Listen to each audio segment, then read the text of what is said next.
man ñaar côté yëpp foo ma ci woo mën naa la wuyu. parce que rampé naa ci commerce rampé naa ci événementiel ñaar yëpp foo ma ci woo dama lay wuyu kon commerce mën naa ne ñu bees ñi ñu ci ëpp ñoo ko yàq. ñu bees ñi ñu ci ëpp ñoo ko yàq si lan parce que tey jii nii mënoon na da ngay jaay en gros.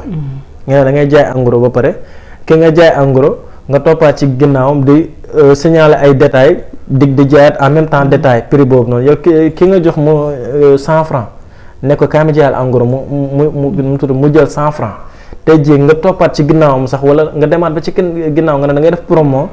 nga wàññiwaat lu gën a moins cher loolu yow léegi ki nga jox 100 francs moom nan lay jaayee. waaw heureusement dafay mujj perte. waaw kon nag ñun ñoo mën a jàppalante mën naa ne TikTok bi am na lu mu defar mais li mu yàq moo ëpp. li mu yàq moo ëpp parce que commerce bi amatul sutura.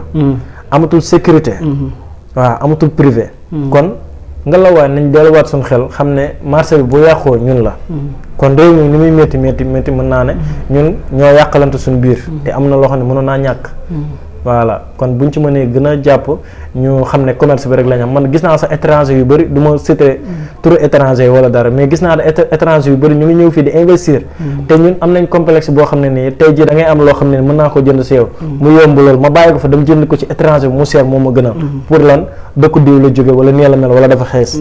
kon couleur dafa xees wala dara complexe boobu noonu tant que bàyyiwuñu rek ñun mënuñoo jëriñante suñu biir. kon commerce bi ñun ñoo ko mën a doxal ñun ñoo ko mën a yàq. kon bu ñu taxawee ci tànk doxal ko rek incha allah dina dox. dana baax voilà incha allah macha allah sëñ Naby ba tey